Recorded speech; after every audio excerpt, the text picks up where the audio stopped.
So the fact that established marijuana companies are actively lobbying, taking your money that you're paying to them when you buy their cannabis products and going out of their way to pay a fancy man in a suit to make sure that you can't access hemp-derived cannabinoids, it just didn't sit well with me.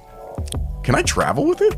Like, can I go on a road trip and cross state lines with it in my car? Can I get on a plane? That gummy can legally contain up to 15 milligrams of Delta-9 THC and still be considered federally compliant hemp. As it stands under the current federal definition of hemp, all of this is completely legal. And as you can imagine, the established marijuana companies in the country aren't too happy about it.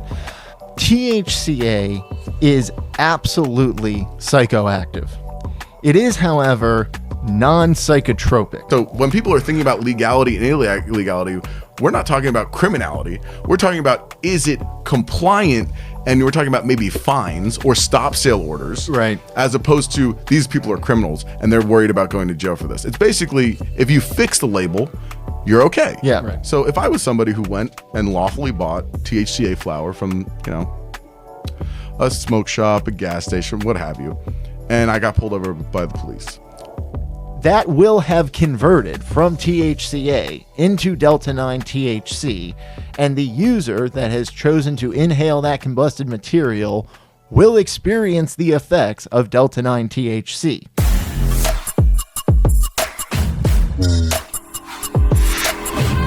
Hello, everybody. Welcome back to Highly Informed. I'm AJ Fabrizio, and this is my co-host, Matt Guenther.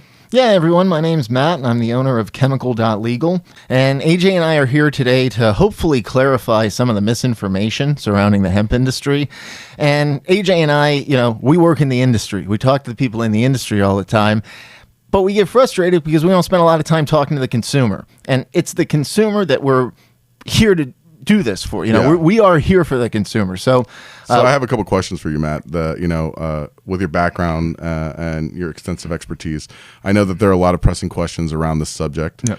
One of the big ones to start is, why all of a sudden is the normal American allowed to go into a gas station, a Total Wine, a convenience store, and purchase all these different products like Delta 8, Delta 10, why don't you explain that? So the answer to that question, the reason that all of these cannabinoid products have become so accessible to the consumer and more broadly accessible across the country is because of the legislative definition of hemp memorialized by the 2018 Farm Bill. Mm-hmm. So that language was very broad in the sense that it legalized the entire plant, Cannabis sativa L, and all of its constituents. So that means the seeds are legal, all of the cannabinoids in the plant are legal, all of the isomers of those cannabinoids are legal, and any of the derivatives from the hemp plant are completely legal in the United States. The only caveat is that all of the materials have to test below 0.3% Delta-9 THC on a dry weight basis. However, as long as you meet that compliance metric, it is a legal agricultural commodity here in the United States. So it is federally legal. It is federally legal, correct. And that means that the interstate transport is allowed, the banking system is opened up, none of the, hindrances you would associate with the traditional marijuana industry in that segment of the cannabis industry. So wait, Matt, Delta-9 THC, isn't that the chief psychoactive component in cannabis? And I mean, you're telling me that something that's psychoactive, how could that be hemp? I don't understand. Right. So there's a common misperception out there that if something can get you high, it couldn't legally be hemp, right? And that misconception stems from the idea that traditionally throughout history, Delta-9 THC has been the part of the cannabis plant that we have traditionally associated with a psychotropic effect, right? So the user ingests Delta-9 THC in some form or fashion and then experiences the effects associated with it. So we associate Delta-9 THC with cannabis as the psychoactive component or really psychotropic component, but we also associate it with that because of drug screening, drug testing. So if you are to consume cannabis, that is the part of the cannabis plant as well as its metabolites that the scientists are looking for to determine whether or not you ingested a cannabis product, right? When the Farm Bill was legalized, everybody realized that the cannabis plant actually contains hundreds of different chemical compounds, many of which are cannabinoids in their own right. And those chemical compounds were now legal. They're federally legal. So you can produce them in mass, include them in consumer products, and market them to the masses. Those cannabinoids can do a variety of different things. But like I said, they are all federally legal. So you've seen the proliferation of products such as Delta-8 THC, hexahydrocannabinol. The reason these things are appearing in consumer products is because they are undeniably legal at the federal level, and by extension, mostly legal at most state levels. So, all right, AJ, so I want to ask you a question because you have a lot more experience with the biology and some of the medical implications associated with these cannabinoids. These cannabinoids, we're familiar with them, but they're new to a lot of the consumers. So I want to know your opinion on some of the history and some of the considerations the consumer should make about these products that may be new to them, but aren't necessarily new to us or the academic community. Yeah, I mean, so, cannabinoid is a term that really defines, depending on which literature you read, anywhere from 70 to upwards of 200 chemicals that are present in the plant Cannabis sativa L.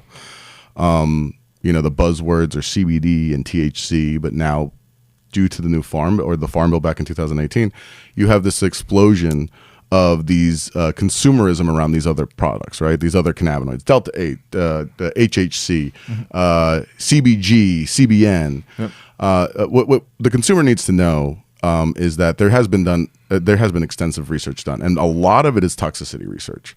And one of the good things from a perspective of toxicity is when you're comparing it to other compounds that people like to use recreationally, like alcohol, we know for a fact that these compounds are resoundingly non-toxic. I mean, the worst case scenario that people will ever have, when you hear these stories in the media about people having, poison control calls and stuff, for the most part, it's somebody who maybe took a little bit too much and then they experienced dysphoria. And anybody who's done that before understands that it does feel rather intense. Yep. But the good thing is there's no lasting toxicity. It goes away. So overall, you can expect, especially if you're making sure that you are purchasing from a processor or a brand that holds high standards and has not adulterated the actual compounds, that they should be safe for consumption for virtually anybody. Now, I'm not sitting here making any claims from a legality standpoint of, curing anything or treating anything. That you can do your own research on. And I implore you all to do your own research on that. I personally am an epileptic, and that's what got me into the industry. And it's helped me go from 20 petit mal seizures a week to maybe every 6 months I'll have one. And I don't think I've had one in almost 8 months now. Wow. And so there are specific things that you need to go through legally in the United States to make these claims, and maybe you could expand upon that a little bit more. Yeah, I really appreciate that because, I appreciate you sharing your story with us too, because it is personal, and it's personal for me too. I am a user of these hemp-derived cannabinoids, and for me, a lot of people know that with the stress of the cannabis industry, I used to be a daily drinker. One day I woke up and I said, hey, why am I not using my own products at the time? Mm-hmm. And I started using hemp-derived cannabinoids to relax instead of ethyl alcohol, and 145 pounds later, I'm sure glad that I did. And you look great, by the way. Thanks, man. And so I say that to tell the consumer that while I'm a proponent of these things, currently in the United States, while I believe in the benefits and I personally experience them, it's not advisable to go around telling people, hey, go try these cannabinoids and it'll cure or treat or diagnose this medical ailment. Please don't do that. Please do your own research. And if you're going to use these cannabinoids, which is something that I do, please take the time to educate yourself by listening to people like us or by doing more comprehensive research on your own about what are considered quality manufacturing practices for these cannabinoids, and do some research on which companies are actually abiding by those manufacturing practices. Because I personally, as somebody who genuinely cares about my health and wellness now more than ever, I can't put something in my body that wouldn't be good for it. So I've done the research that shows it's a good fit for me. You should do the research to see if it's a good fit for you. And part of that research should always include consulting with a physician. Mm-hmm. That is always an important thing. So Matt, like you mentioned that all these other cannabinoids as a result of the Farm Bill had been removed from the Controlled Substance Act and they were put under the USDA. And you said the only one that's actually controlled right now and that actually determines whether or not something is legal federal hemp or illegal marijuana is Delta-9 THC. And I recall you saying something like less than 0.3% Delta-9 THC by weight. If that's the case, how is it that I just bought gummies from the gas station and they all say 10 milligrams Delta-9 THC? How are those legal? Correct. Yeah. I'm glad you brought that up, AJ, because it is counterintuitive for the consumer. You know, for the last 10 years, if they wanted to buy a 10 milligram Delta-9 gummy, they had to walk into a medical or recreational dispensary. Now they can just walk into a local convenience store and buy it. And they're trying to figure out what gives, man. How did this potentially become legal? And the answer is because like you alluded to, it's based on the concentration of that cannabinoid, Delta-9 THC. The Farm Bill never in any way, shape, or form limited the quantity of that chemical that can appear in any individual consumer product, which means, for example, if you have a standard consumer gummy product, maybe a little gummy square, that gummy square usually weighs 4.7 grams, but let's call it 5 grams just for mathematical purposes. We know that 5 grams is equivalent to 5,000 milligrams. So that's the weight of the gummy. That means if we multiply 5,000 milligrams by 0.3% Delta-9 THC, that gummy can legally contain up to 15 milligrams of Delta-9 THC and still be considered federally compliant hemp.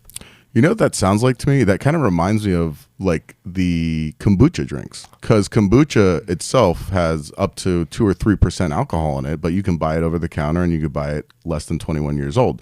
So the control is really about the concentration or the potency of each individual unit versus the quantity. Exactly. And if you choose to drink a gallon of kombucha, that's on you. You know what I mean? Yeah. So Matt, basically what you're saying now is, like, as a consumer myself, you know, I've been a medical marijuana patient for 15 years, the better part of 20 years now.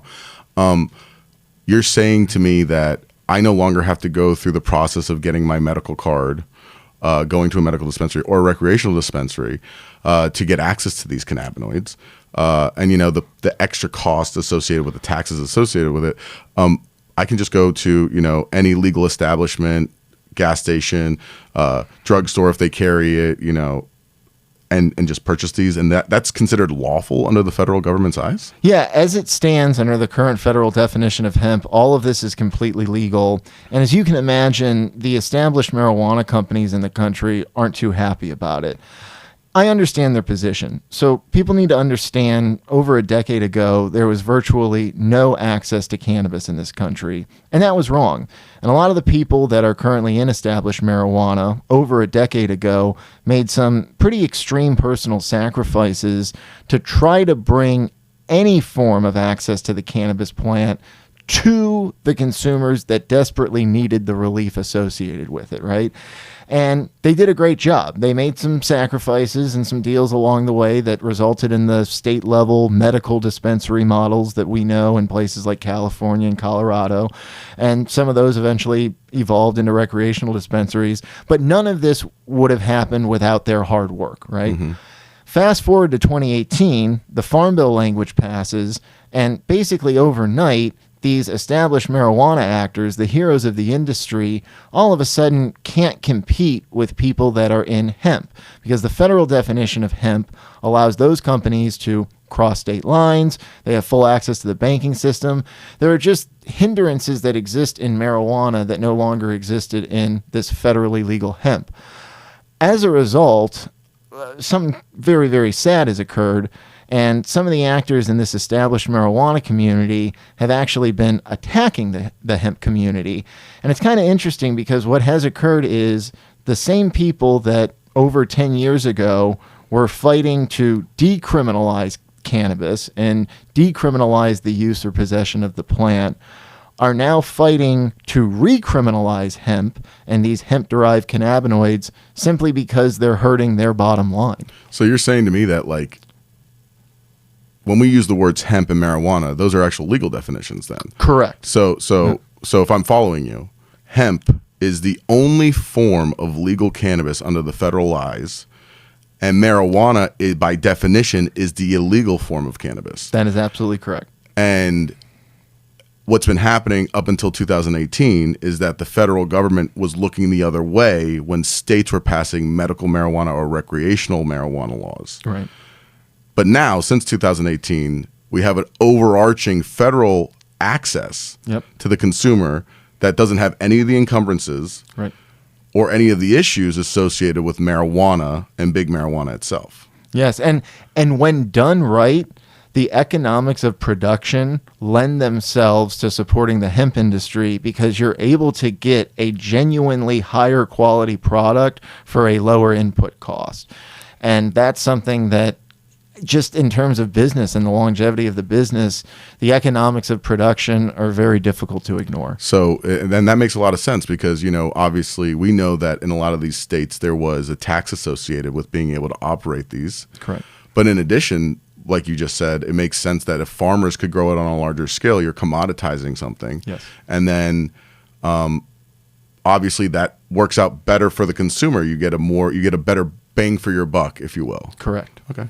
All right. Well, so Matt, so then, you know, I can understand that a lot of people might not care about this kind of information, but like, why is it important that at least people who aren't, even if they're not consumers, are aware of what we're talking about right now, about the legality associated with hemp products? In my experience, most people that support the broader legalization of the cannabis plant, most of which occurred in 2018 with the enactment of that version of the Farm Bill, most of the people that support broader legalization support it because they support criminal justice reform. The idea that somebody should serve a prison sentence for possessing a plant with medical benefits, it's just nonsensical. It doesn't make any sense. So the fact that established marijuana companies are actively lobbying, taking your money that you're paying to them when you buy their cannabis products and going out of their way to pay a fancy man in a suit to make sure that you can't access hemp-derived cannabinoids, it just didn't sit well with me. It kind of sounds like if the pharmaceutical industry would go and lobby to make it harder for us to drill for oil. Yeah. Because without the oil and its derivatives, you can't make pharmaceuticals. That's right. So I think you're right. It's a shame that there is this bifurcation, but I can see what you're saying. Like, you know, they put out all this money, and ultimately, even if they could produce it at the same cost, they still have to deal with all those taxes. And so in that case, is the problem the federal hemp bill, or is the problem the state taxes? Because state taxes themselves should be centered around whether or not there's actually any damage associated with that product. Correct. And I'll leave you with this. In addition to the tax considerations associated with cannabis, bridging the disconnect between the state and federal language is the next logical and necessary step to truly unite the cannabis industry. So Matt, you know, with this explosion since 2018, I read a crazy article. Is this true? But they were saying that in 2023, there was something like $30 billion worth of business that was attributed specifically to hemp and its derivatives. So we're saying all these cannabinoids, Delta 8, Delta 10, HHC, and the list goes on. But then there was another $100 billion worth of ancillary business that was associated with that. Is that true? Like, are we seeing that kind of an explosion in this industry? Not only are we seeing the explosion, but it is truly in its infancy. And what a lot of people don't understand is, had it not been for the popularity of hemp-derived cannabinoids, the industrial developments for the good of the country that will result from the hemp plant will largely be due to the interest that was generated from the original hemp-derived cannabinoids. And so I think that's something important to consider, and one of the many reasons we definitely should not be restricting the language at the federal level. I mean, you and I have talked about this a lot, and I mean, you're going to hear me say this a lot, but that kind of reminds me of like how petroleum started. You know, Rockefeller built his whole business off of gasoline and kerosene, THC and CBD when it comes to hemp. And then what that did is it created enough money for him to actually create the infrastructure. And when he was processing, you know, to drill, to pump, to move the oil and refine it, over half of what comes out of what's being produced from crude oil is not gasoline and kerosene. And he had to dispose of that. And then he took that money and invested it into the into the educational system, and he invested into what we now know as the petrochemical industry. And we have all these derivatives from petroleum. 80% of what you touch has some petroleum products. So what you're saying now is there's some similarity to that, where THC and CBD got us to the point where now we have enough of this commodity that bright people can come up with new technologies around textiles and building materials and medicines. And I think you even told me about solar panels or supercapacitors. Supercapacitors. That's the cellulose from the hemp fiber being used to generate better, more effective, and cost-effective supercapacitors. And not only that, carbon capture. We'll always talk about the fact they're building these direct air capture vacuums to try to consolidate carbon. They're super expensive to build, super inefficient to run.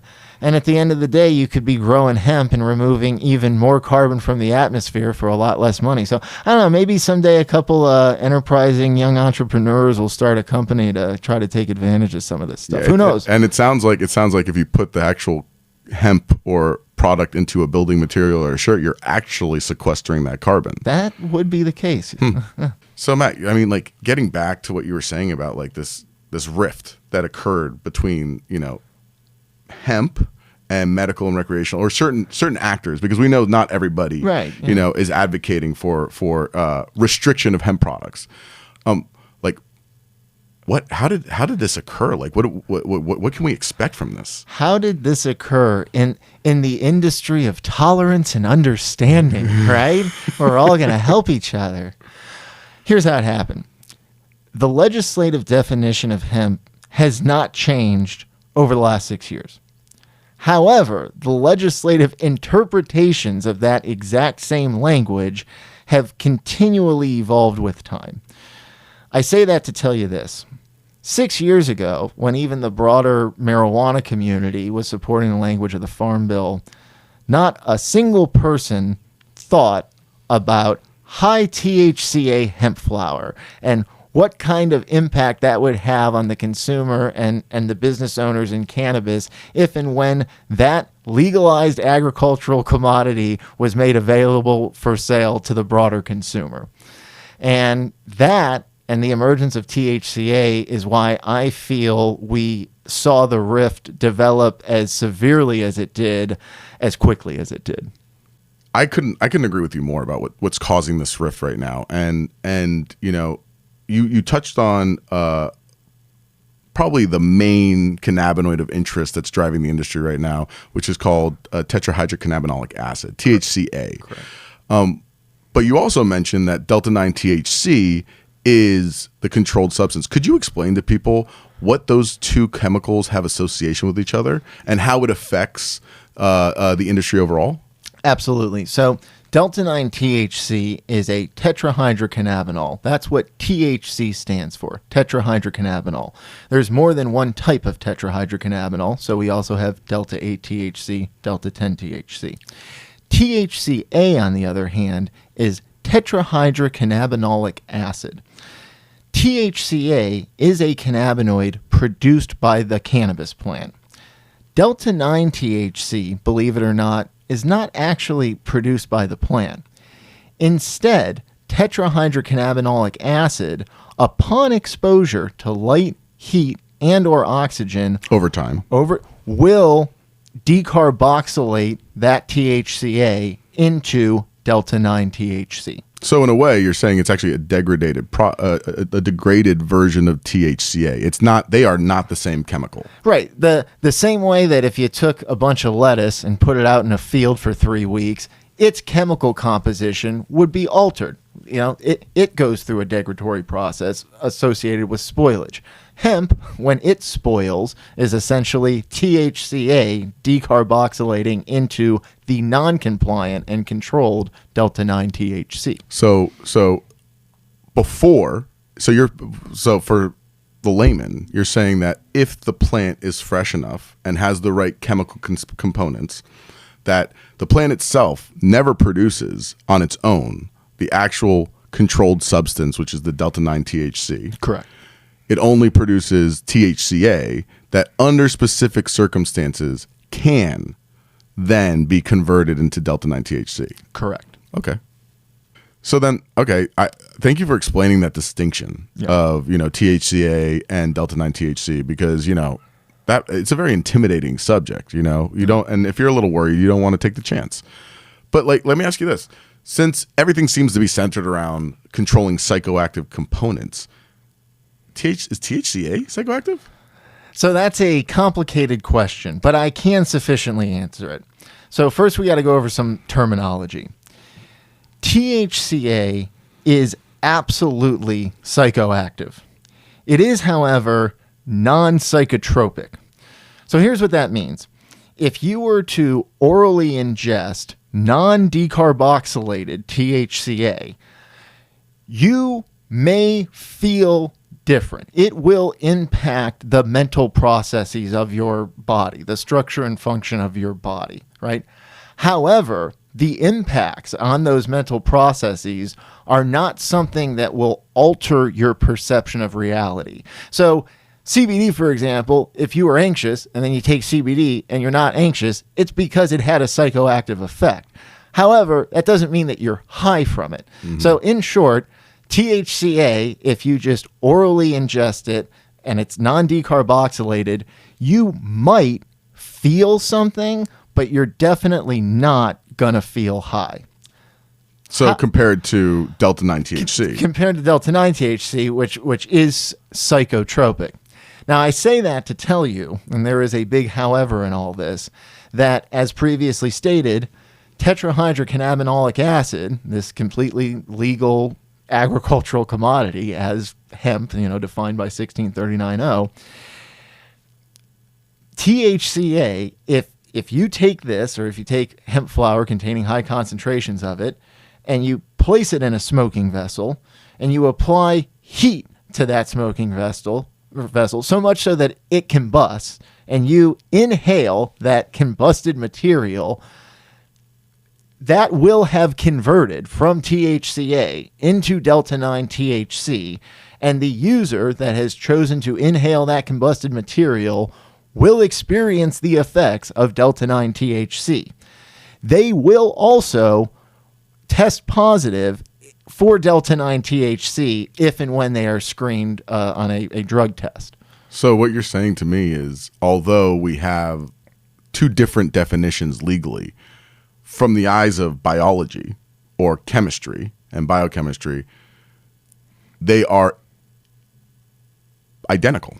Right. They're two different things. THCA is something that in its raw form has the potential to become something else. That's controlled, yeah. That is, however, it is itself not controlled, and as such, it can freely cross state lines. It's freely protected as an agricultural commodity as defined by the Farm Bill. And that's because it won't, just because it is THCA doesn't mean it will convert into Delta 9 THC. It has to be under those specific, you gave a very specific example. You have to go out of your way. You have to expose this material to light, heat, and or oxygen with the specific intention of having it decarboxylate past a point that allows enough Delta 9 THC sufficiently present to cause that effect. So as the plant's growing, it's producing all THCA. All THCA.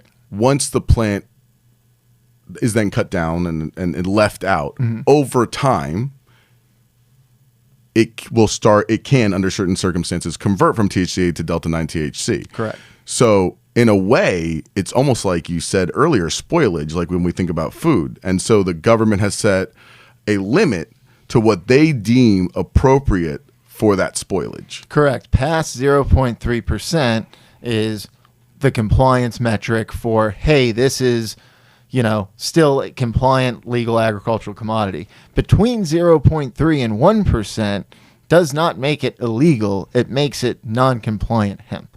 Oh.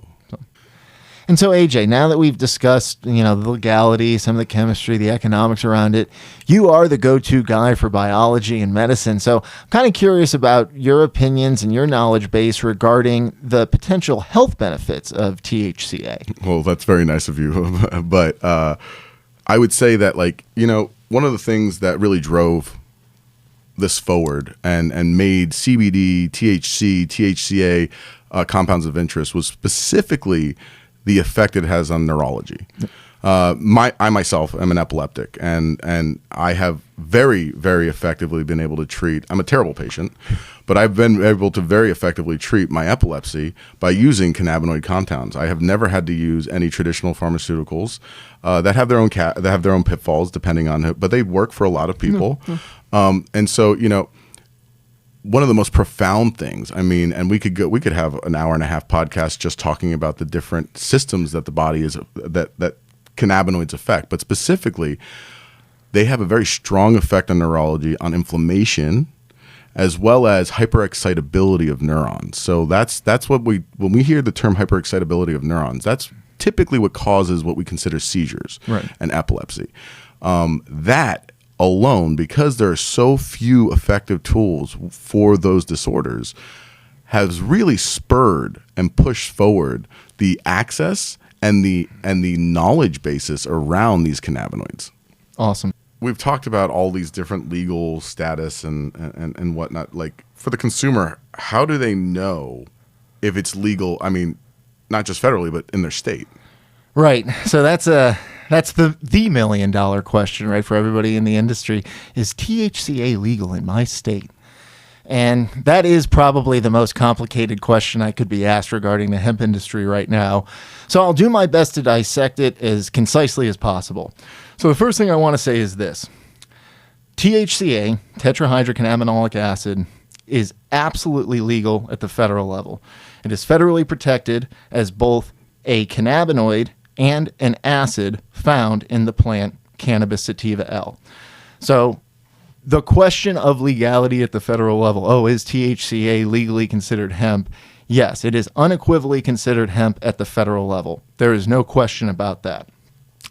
However, and much to my dismay, there is a popular opinion prevalently circulating throughout the cannabis industry suggesting that the USDA final rule from 2021 actually makes high concentrations of tetrahydrocannabinolic acid illegal because of the acceptable THC level for hemp being regulatorily defined as including total THC, which includes the tetrahydrocannabinolic acid concentration, a portion of that combined with the actual delta-9 THC concentration. So for those who didn't follow that, what you're saying is that there are people who have been reading what is actually written in the final rule, but misinterpreting it. Could you explain how they misinterpret it? Because I've heard this term total THC. It seems ambiguous to me because as we discussed, there are many types of THC. There's Delta 8, Delta 10. So in this case, you're saying that THCA is federally legal. Where specifically does it say that in the Farm Bill and the final ruling? Okay, yeah. So the Farm Bill is very clear. The definition of hemp, tetrahydrocannabinolic acid is an acid and a cannabinoid found in the plant. So it meets the statutory definition of hemp, which is defined by 1639O in the Code of Federal Regulations, Title VII. It's important to remember what definitions are and why they are critical to understanding legislation. So the USDA final rule is something that everybody's familiar with. You'll see it discussed a lot, and you'll see a lot of highlights, a lot of copy and pasted selections from the USDA final rule. But I'm convinced that very few individuals in this industry have actually read through all of the pages and all of the content of that final rule. Yeah, it's like 300 pages, isn't it? Yeah, because I did. and I found some really phenomenal excerpts that I think are critical to understanding the industry in its entirety.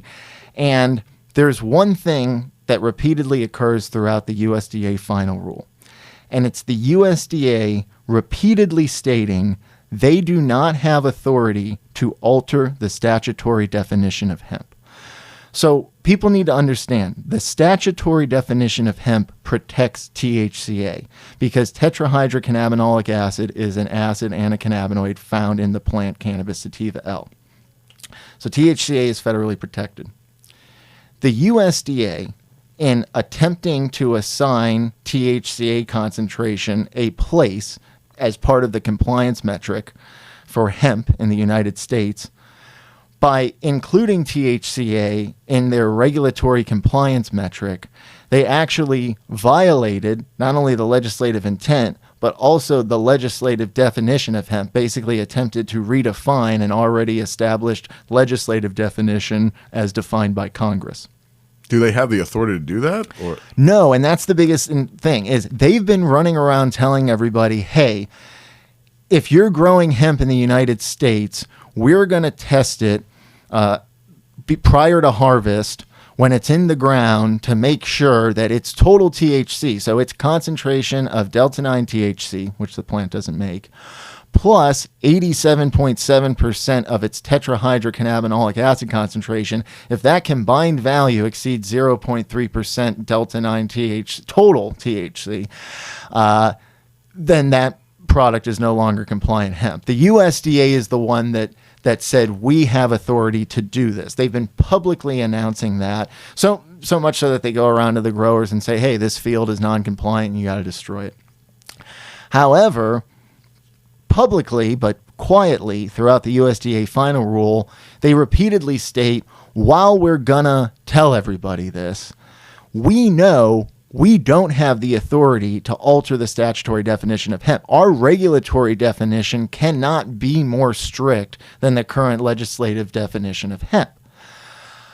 wait, hold on. So for those following so far, what you're saying is that they are asserting and telling people that they have authority to add those two values together. Right. But they then repeatedly say, we know we don't have the authority, but we're still going to do it. We're going to do it until presumably somebody attempts to call us on it, I suppose. But it has very profound implications, because the Farm Bill, the statutory definition of hemp that the USDA cannot alter, and repeatedly states they have not altered, including in Part 990, the definitions section. If you notice, if you read all 300 pages of the Farm Bill, you will see the section where the USDA acknowledges the statutory definition of hemp and then states, in acknowledging that this is the statutory definition, that definition is going to be carried over to Part 990, which is the definition section that contains acceptable THC level and repeatedly references Delta-9 tetrahydrocannabinol, not tetrahydrocannabinolic acid, because they never had the statutory authority to include that in the first place. So they are kind of misleading unless you go and you read the document. Even if you read the document, unless you go and you chase down that reference that they reference in those paragraphs, it may appear that it is THCA plus Delta-9 THC, when in reality, if you read the definition that they reference, it specifically excludes THCA. Absolutely. The USDA knows that they don't have the authority, and it makes sense. So think about if this, instead of big dangerous cannabis, was instead, those super safe firearms. So imagine if there was a law passed regarding the production of firearms, and there was a federal definition that stated that handguns could not be considered assault rifles, that the legislative definition of assault rifles could not, it specifically precludes handguns from being considered assault rifles.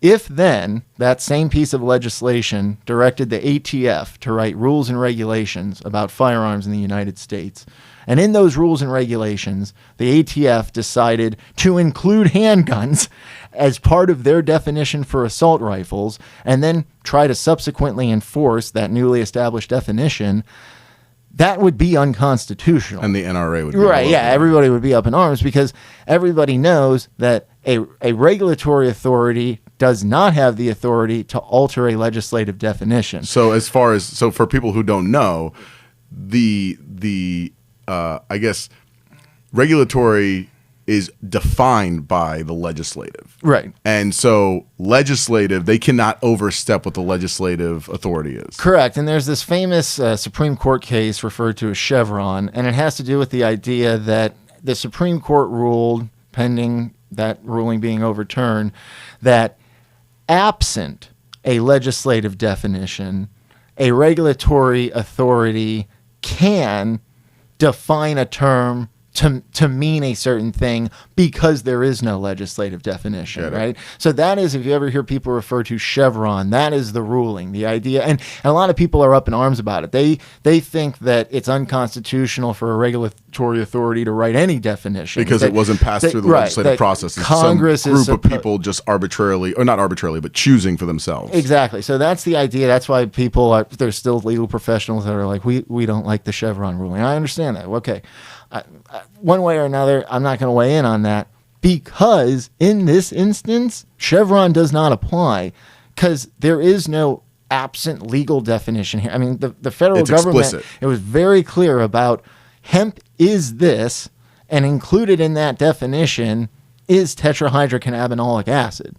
So that's incredible. I mean, I can understand why there might be so many, even learned or quote experts, legal experts, and PhDs who may have overlooked that because the devil's in the details. And unfortunately, if you read it and they use the term total THC, that does have a colloquial idea of meaning you're adding together the THCA at its, at 87.7%, because for those who don't know, when THCA does go through its decarboxylation, it loses about 12.3% of its molecular weight, and then you add that to the amount of delta 9 THC. But what you're saying is when you hear people say total THC, that's debunked. Right? That's not real. So what I'm saying is we're only on point 2 now, but we're about to get to point 3. So point 1, THCA is absolutely legal at the federal level.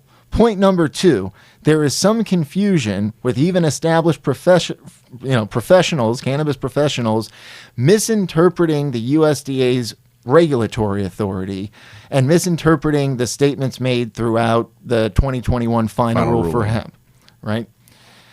So those are the 2 things. THCA is definitely legal. There's some people who think it might not be due to some confusion about the USDA final rule. But if you actually take the time to read the final rule, you will see it's unambiguous. That the USDA itself is the entity saying, by the way, we have no authority to test for total THC, right? So that's critical point number 2. So now we know federally that THCA is legal and protected. How does that apply to the state level? And I guess for the purposes of this example, why not use Florida? I think it's a great idea because there's a lot of media around Florida right now, and there's been a lot of issues that have been occurring, especially for brick and mortar stores.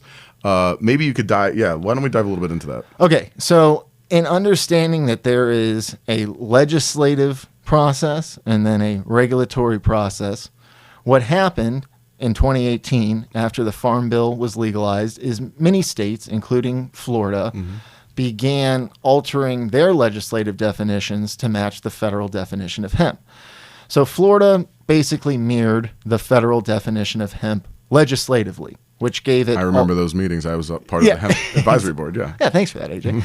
So Florida and federal definitions have always matched. Couple years ago, established marijuana started losing market share to the newly established hemp industry in Florida. So they began lobbying against hemp and hemp-derived cannabinoids. As we discussed earlier, they're actually trying to criminalize the possession and sale of these things.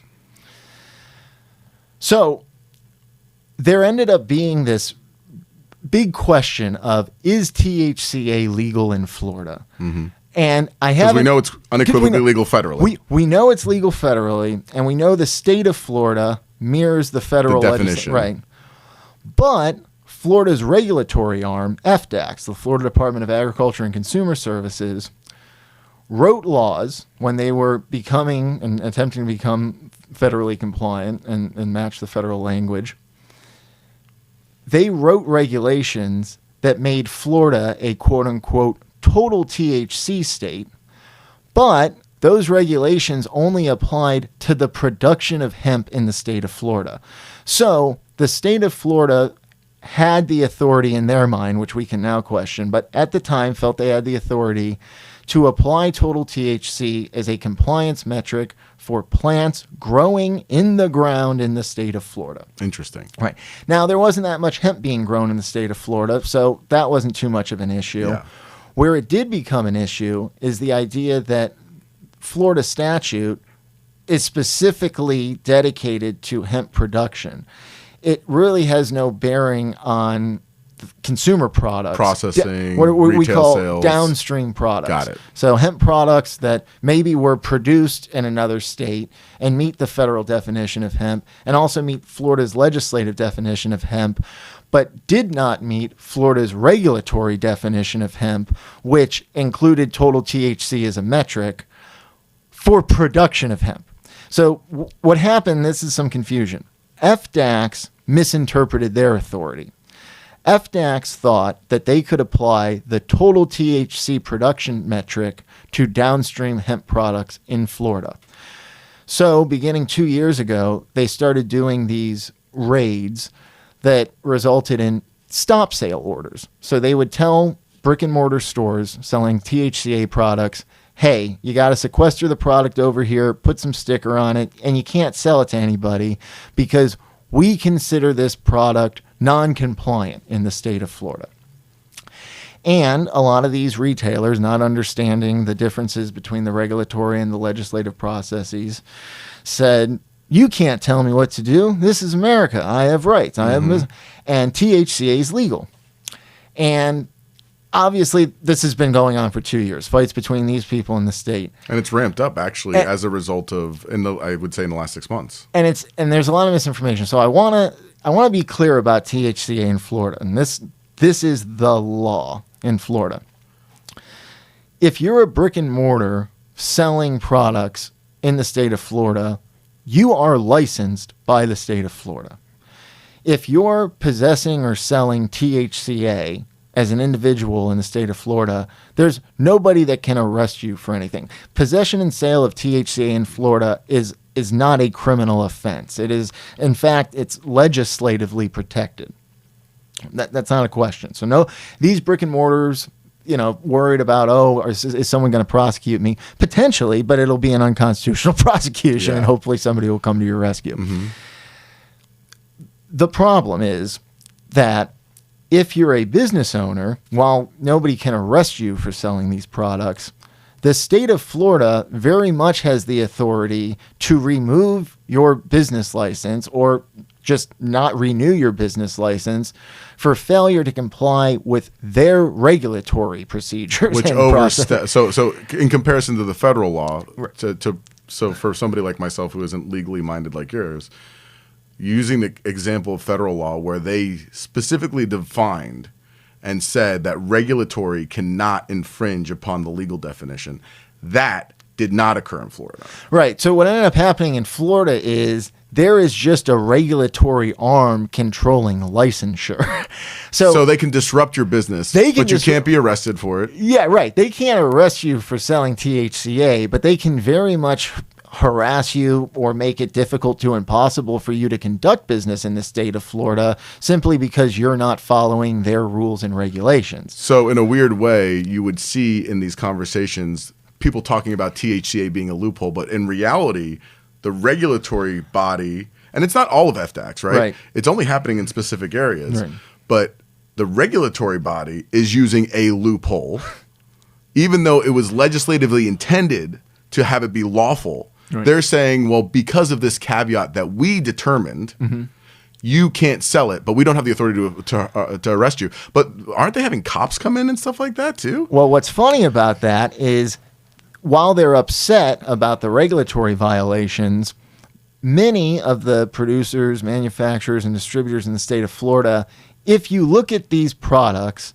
that the state cares about from a regulatory perspective, and if you realize, well, the state doesn't necessarily have the regulatory authority to be harassing people about this, but then you take a look at the packaging, you quickly realize that the packaging is not compliant, violates legislative definitions, and that's problematic. So for people to understand, like there's a big discrepancy here, right?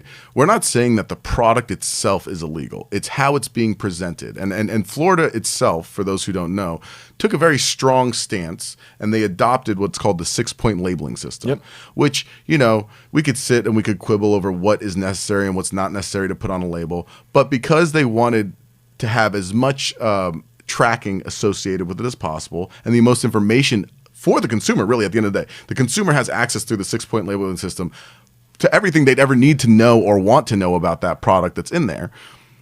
Florida is one of the only states that actually adopted that rule, right? Right.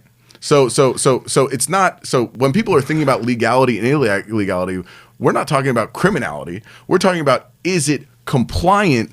And we're talking about maybe fines or stop sale orders, right? As opposed to these people are criminals and they're worried about going to jail for this. It's basically, if you fix the label, you're okay. Yeah.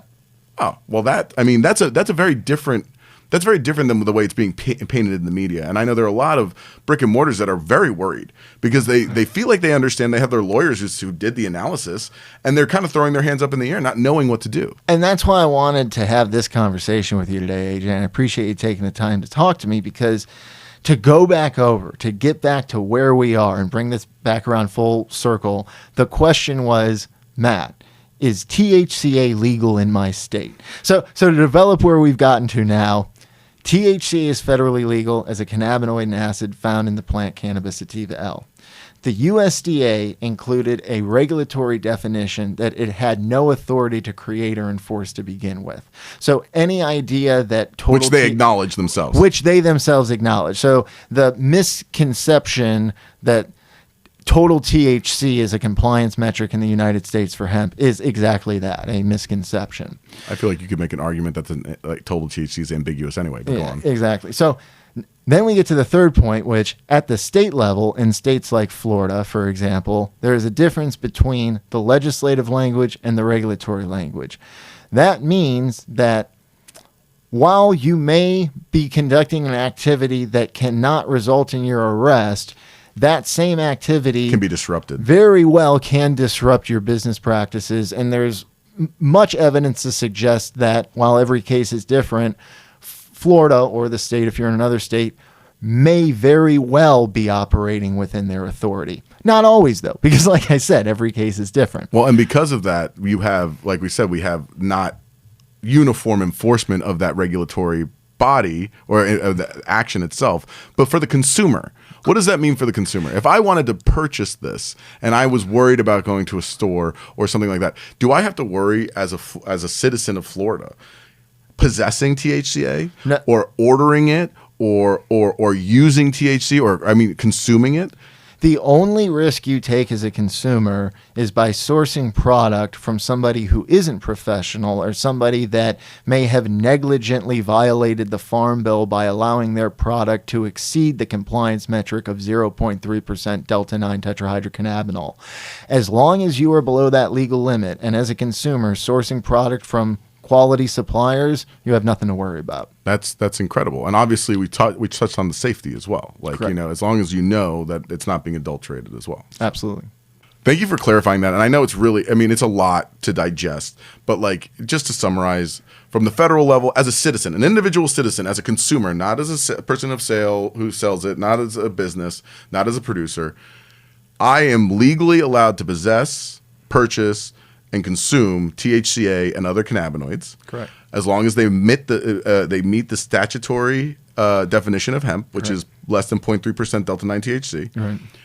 But in Florida, you said that there's a regulatory arm that has overstepped what was legislated. Correct. For the definition.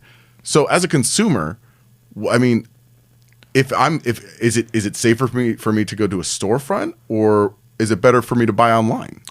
Well, safer is a tough term to confirm or deny, but I can tell you, I guess, some specifics around the buying process. And one of the reasons that I think purchasing online does have some advantages, if you purchase in person, you're going to be limited to that store selection. So you're, just limited to what they have.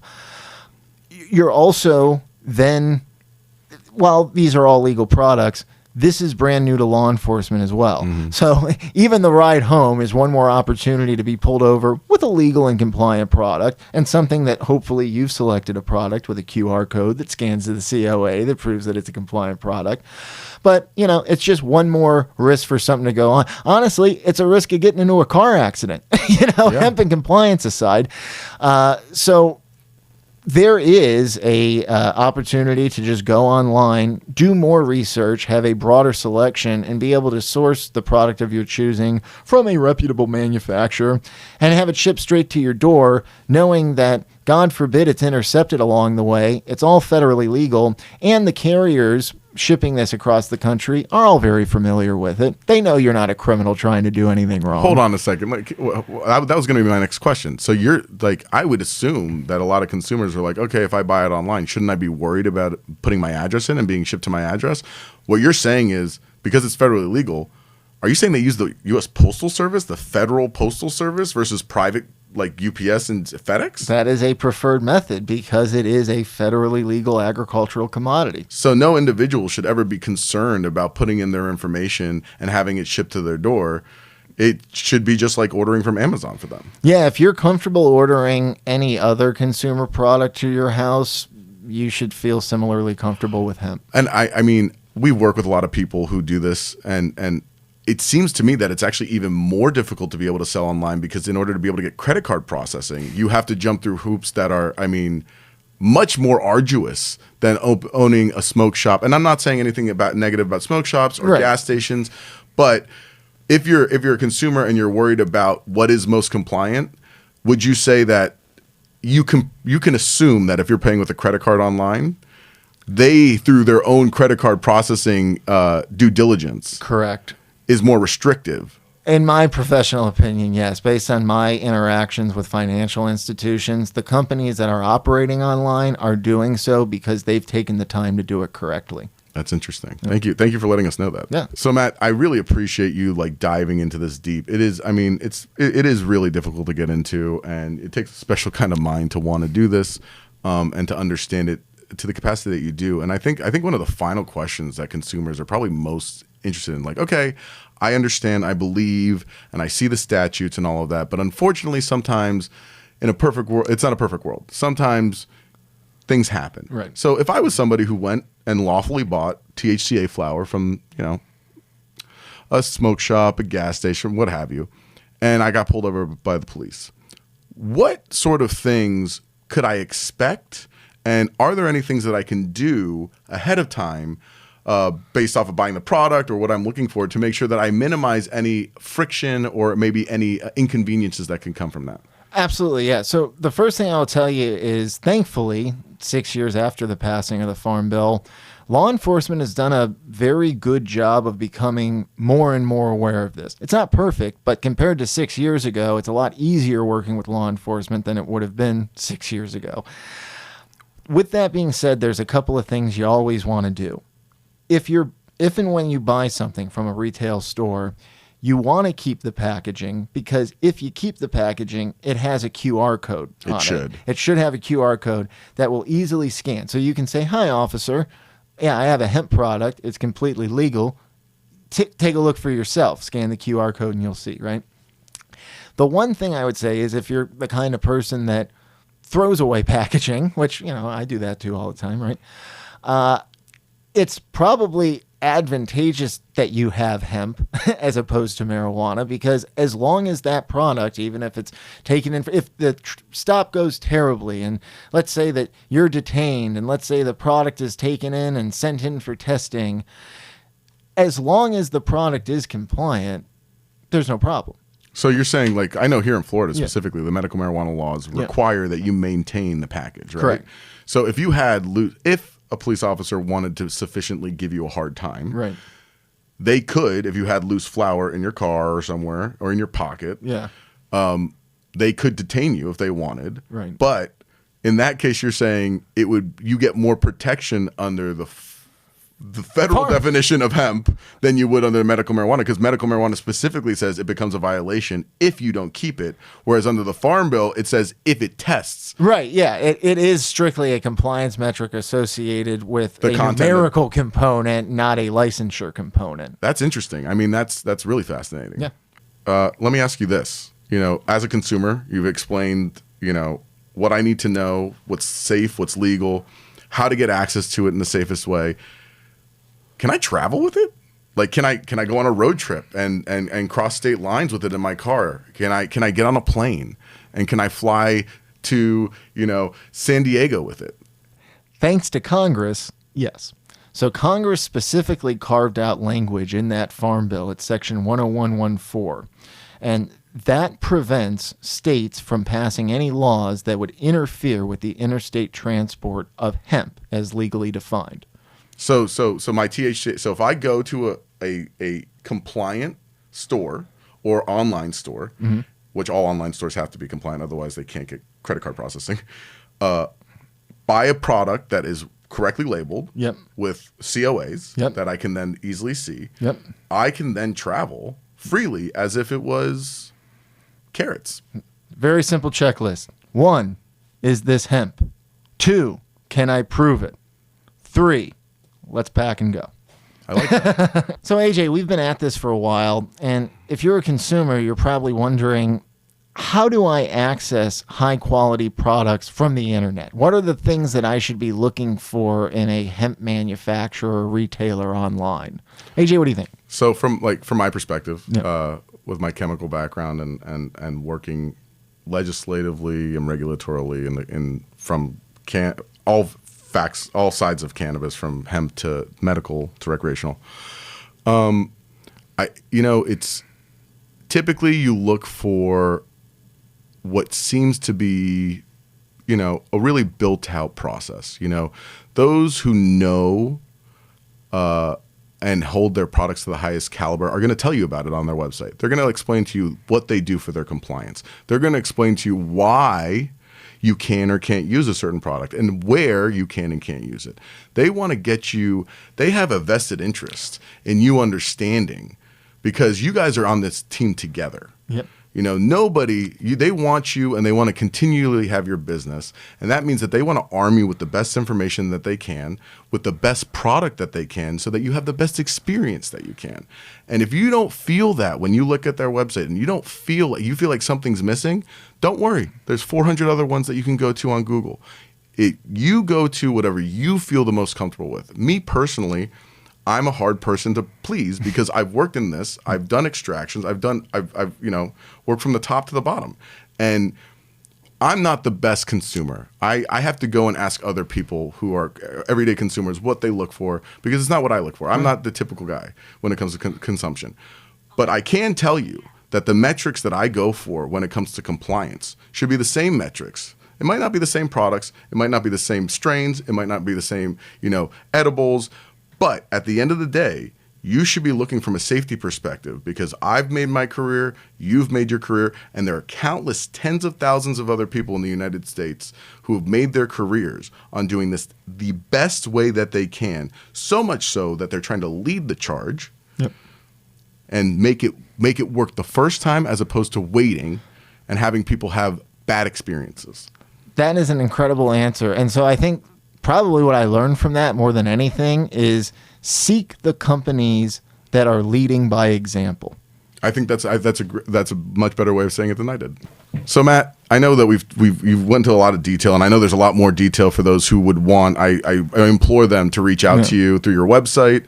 You do great work, and you're really easy to understand. You interface with attorneys very well and regulatory bodies.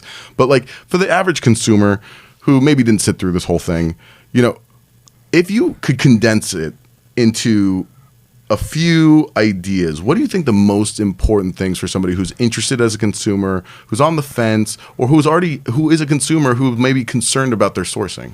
Yeah, the biggest story that has gone insufficiently told, in my opinion, is as follows. 6 years ago, the cannabis plant was nearly entirely legalized.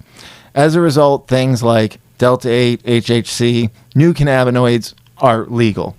The cannabinoid you know and love associated with psychoactivity, psychotropic effects, and drug testing, Delta-9 THC, is able to be purchased over the counter from basically any retail location in America now, and all of it is legal because of the definition of hemp at the federal level. The legality of these cannabinoids becomes more complicated as it goes down to the state level because of the differences between legislative and regulatory authorities. With that being said, the truth is that high-quality cannabis products are now regularly accessible to the standard consumer. Because of that, the consumer has a right to know how to access the best quality products and from where. That's some of the stuff we covered today, the differences between brick and mortar and the retail online shopping experience. I think that another thing that I would say is important is that, unequivocally, we're not talking about criminality anymore. Right. We're talking about maybe some civil or regulatory infractions but you're not talking about it from the consumer standpoint. Correct. The consumer, although you believe that we will be passing more comprehensive consumer protections. Yeah. The consumer themselves has never been more safe. Yeah, the consumer needs to know that not only is cannabis almost entirely legalized and subsequently decriminalized, but the only people trying to recriminalize it are the marijuana companies.